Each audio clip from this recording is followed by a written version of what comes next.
శ్రీ విఘ్నేశాయ నమః, శ్రీరామాయ నమః, శ్రీ హనుమతే నమః. భక్తి ప్రేక్షకులకు శరన్నవరాత్రుల శుభాకాంక్షలు. సర్వసిద్ధి సమస్తమైనటువంటి సిద్ధులు ఏవైతే ఉన్నాయో వాటిని సిద్ధింపజేసేటటువంటి కార్యసిద్ధిని మనం తెలుసుకుంటున్నాం. ఈరోజు దుర్గామాత యొక్క 9వ శక్తి స్వరూపమైనటువంటి సిద్ధిదాత్రిని పూజించాలి. 9వ రోజు దుర్గా సిద్ధిదాత్రి. సిద్ధ గంధర్వయక్షాజ్యై అసురైరమరైరపి సేవ్యమానా సదా భూయాత్ సిద్ధిదా సిద్ధిదాయిని అని చెప్పి ఆమెకు సంబంధించినటువంటి సిద్ధిదాత్రికి సంబంధించినటువంటి స్తోత్రం. సిద్ధిదాత్రి అంటే సిద్ధులని ఇచ్చేటటువంటిది ఆమె. సిద్ధ గంధర్వ యక్షాజ్యై, వీళ్ళందరూ కూడా దేవయోనులు.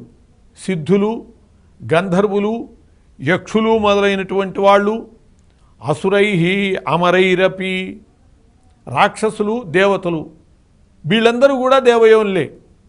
అటువంటి వాళ్ళందరి చేత కూడా సేవ్యమానా సదా ఎల్లప్పుడూ కూడా సేవింపబడుతూ ఉండేటటువంటిదై సిద్ధిదాయిని భూయాత్, సిద్ధిదాత్రి అయినటువంటి ఈమె సర్వసిద్ధులని ఇచ్చేటటువంటిది కావాలి అని చెప్పి, ఆమె సిద్ధిప్రద కాబట్టి ఆమెని దేవతలు, యక్షులు, గంధర్వులు, అసురులు అందరూ కూడా స్తుతిస్తూ ఉంటారు, అందరూ సేవిస్తూ ఉంటారు. ఎవరికైనా సిద్ధులు కావలసినదే. అటువంటి వాళ్ళందరికీ సిద్ధులను ఇచ్చేటటువంటి మహాతల్లి సిద్ధిదాత్రి అని చెప్పబడ్డది. మార్కండేయ పురాణంలో సిద్ధులు అంటే అష్టవిధాలుగా చెప్పబడ్డాయి. అణిమా మహిమా చైవ గరిమా లఘిమా తథా ప్రాప్తి ప్రాకామ్యమీశత్వం వసిత్వం చాష్టభూతయః అని చెప్పి అణిమ, మహిమ, గరిమ, లఘిమ, ప్రాప్తి, ప్రాకామ్యము, ఈశత్వము, వసిత్వము అనేటటువంటి పేర్లతో 8 సిద్ధులు. చాలా తేలికైపోవటం, చాలా బరువైపోవటం, గాలిలో తేలిపోవటం. హనుమంతుడు గాలిలో వెళ్ళిపోయాడు లఘిమా శక్తితో. అట్లా గరిమ విపరీతమైనటువంటి బరువు కావటం, ఇటువంటివన్నీ సిద్ధులు. అలాగే బ్రహ్మవైవర్త పురాణంలో శ్రీకృష్ణ జనన ఖండంలో అయ్యేటట్లయితే అణిమ, లఘిమ, ప్రాప్తి, ప్రాకామ్యము, మహిమ, ఈశత్వము, వసిత్వము, సర్వకామావసాయిత, సర్వజ్ఞత్వము, దూరశ్రవణము, పరకాయ ప్రవేశము, వాక్సిద్ధి, కల్పవృక్షత్వము, సృష్టి, సంహరణ సామర్థ్యము, అమరత్వము, సర్వనాయకత్వము, భావన, సిద్ధి అని 18 రకాల సిద్ధులు చెప్పబడ్డాయి. ఏ సిద్ధులైనా సరే ఈ సిద్ధిదాత్రి యొక్క అనుగ్రహం వల్లే మనం పొందాలి. కాబట్టి ఈ రోజున అటువంటి సిద్ధిదాత్రిని 9వ రోజున 9వ శక్తిగా ఆమెను పూజించాలి. పరమేశ్వరునికి ఈ సిద్ధులన్నీ కూడా వచ్చినది ఆమె యొక్క చలవ వల్లనే. అటువంటి పరమేశ్వరుణ్ణి మెచ్చి ఆయన యందు ఇష్టముతో ఆమె అర్ధాంగమునందు చేరి అర్ధనారీశ్వరుని చేసింది ఆ తల్లియే.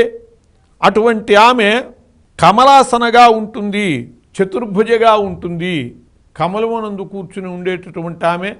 అట్లాగే 4 చేతులతో ఉంటుంది. ఆ 4 చేతులలో కుడివైపు ఒక చేత గద, మరో చేత చక్రము ధరించి ఉంటుంది. అంటే కింది నుంచి పైకి దేవతలకు వెళ్ళాలి కాబట్టి కింది కుడి చేతిలో గద ఉంటుంది, పై కుడి చేతిలో చక్రం ఉంటుంది. అలాగే ఎడమ చేతులలో, క్రింది ఎడమ చేతిలో కమలం ఉంటుంది, పై ఎడమ చేతిలో శంఖం ఉంటుంది. అటువంటి ఆమెని ఈ 9వ రోజు ఉపాస్య దేవతగా ఉపాసించేటట్లయితే ఆమె సిద్ధులను ఇస్తుంది అని చెప్పబడ్డది. అట్లాగే అగమ్యము అనేటటువంటిది ఉండదు. ఆమె శక్తికి ఎదురు లేదు, ఎక్కడికైనా వెళ్ళగలుగుతారు. ఆ అష్టసిద్ధులు ఉన్నాయి కాబట్టే ఆంజనేయ స్వామి ఎంత దూరమైనా వెళ్ళగలిగాడు, ఎంత పైకైనా వెళ్ళగలిగాడు, ఎంత వేగంగానైనా వెళ్ళగలిగాడు. అలా అష్టసిద్ధులు ఉన్నటువంటి వాళ్ళకి అగమ్యం అనేటటువంటిది లేదు, ఎక్కడైనా వెళ్ళగలుగుతారు. అటువంటి శక్తి ఆమె దయ ఉంటే ఈ అష్టసిద్ధుల ద్వారా బ్రహ్మాండాన్నే జయించగలిగేటటువంటి శక్తి వస్తుంది. అలాగే అనంతమైనటువంటి దుఃఖసాగరాల నుంచి బయటపడవేసి అనంతమైనటువంటి సుఖాలని కూడా ప్రసాదిస్తుంది అని చెప్పి ఆ సిద్ధిదాత్రిని గురించి చెప్పబడ్డది.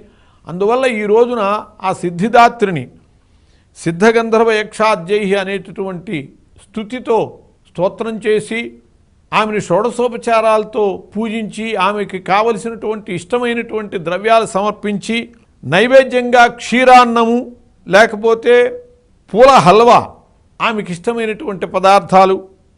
లలితా సహస్రనామావళిలో కూడా పాయసాన్న ప్రియా అని చెప్పి ఆమెని మనం స్తుతిస్తాం. కాబట్టి అటువంటి పాయసాన్న ప్రియకి పాయసాన్నాన్ని సమర్పించటం అనేటటువంటిది ఆమె అనుగ్రహాన్ని పొందటానికి హేతువవుతుంది. అలా ఆమెకి సమర్పించటము, దాని ద్వారా సిద్ధులు పొందాక ఇక కోరదగినదంటూ ఏమి ఉండదు. సర్వసిద్ధులు ఈశత్వం వశిత్వం కూడా వచ్చాక ఇంకా కోరవలసిందే ఉంది. అట్లా సమస్తము ఆమె ఇవ్వగలుగుతుంది అని చెప్పి మనకి తెలుస్తుంది. సాంసారిక వాంఛలు అవసరాలకు అతీతుడవుతాడు. అలా క్రమంగా విషయభోగ విరక్తి పొంది ఆమె సాన్నిధ్యమే సర్వస్వము అనుకునేటటువంటి పరిస్థితికి వచ్చి ఆ దుర్గామాత పరిపూర్ణమైనటువంటి సేవలో సంసారము నిస్సారముగా గ్రహించి ముక్తిని కూడా పొందేటటువంటి అవకాశం ఉంటుంది. కాబట్టి అలా ఈ సిద్ధిదాత్రి ద్వారా సమస్త సిద్ధులని పొందటమే, అష్టసిద్ధులు అష్టాదశ సిద్ధుల్ని పొందటమే కాక ఐహికమైనటువంటి సమస్తములైనటువంటి కోరికలు తీర్చుకుని మోక్ష సిద్ధిని కూడా పొందే అవకాశం ఉంటుంది. అలా ఈ రోజున ఆ సిద్ధిదాత్రి యొక్క సేవ ద్వారా ఆమె యొక్క అనుగ్రహానికి పాత్రులమవుదాం. స్వస్తి.